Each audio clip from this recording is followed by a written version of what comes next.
Stargates are these gateways to other locations in the cosmos, these portals that can take us to either other places on Earth or other places throughout the universe. Are they like wormholes? You would use a wormhole to move between these different portals or stargates. So you would have the gateway on one end, a gateway on the other, and then the wormhole would be the method of transport in between.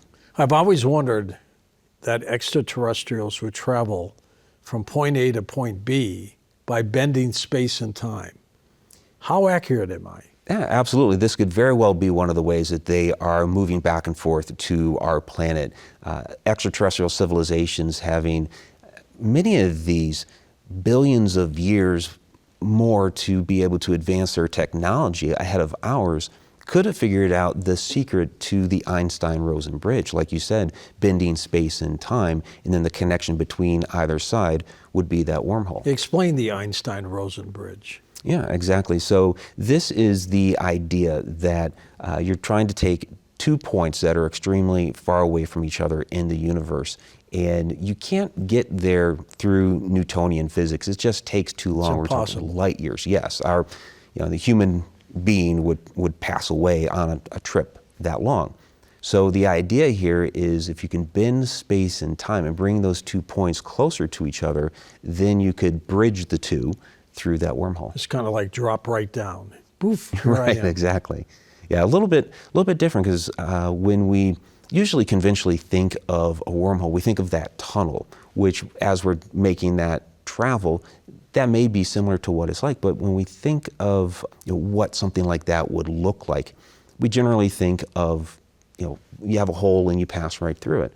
But really, when you take in consideration, we're talking about 3D space, it actually comes out more as a sphere. So it would be a spherical hole from one point here to another.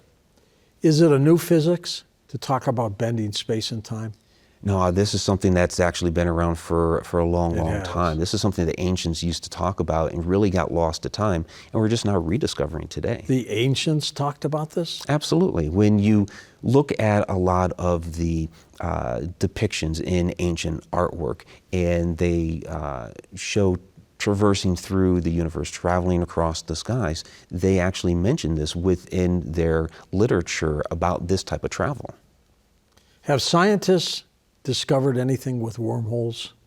Well, it's interesting because there was a new experiment that was recently revealed here to the public, November 2022, that they had actually created what they considered to be, on a quantum level, actual wormholes in the lab that were connected to each other, well, through the wormhole, but portals on either side connected through a wormhole, and they were able to do this in the lab.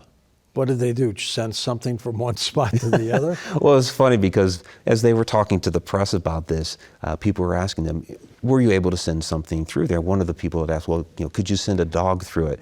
And the one scientist kind of laughed and said, we're talking, small scale right now. And have it come out level. As a dog, right? Right. And to me, it's kind of funny because, why do we immediately go to sending a dog through a portal? Why don't we try maybe a probe? Something like that, rather than a living being at this point. Remember the movie The Fly? Yes. Where that little fly got into that transporter? Exactly. Turned him into the Brundle fly. There you go, yeah. We don't know right now what the repercussions would be of sending somebody through something like this, which is why, in science, they're taking it step by step, little by little, and trying to they're rediscovering a technology that was lost, and it'd be interesting to see how far they're able to take this with the current technology. Michael, hundreds of thousands of people disappear on this planet every year. They're just gone. Right. Nobody knows where they are. Is it possible that they're stumbling into stargates all around the planet and they can't get back? That's something I believe. And there are some that do come back, and the stories that they tell are very, very fascinating, that they were on a path in the woods, heard something off on the side of the path, took a step off into the brush to take a look to see what the noise was, didn't find anything, turned around to get back on the path, and it was completely gone. And they're lost in the woods for days, sometimes weeks. Scary. Absolutely. Some never come back. So it's very possible that, yes, some of these have been lost through portals in what we would also call stargates.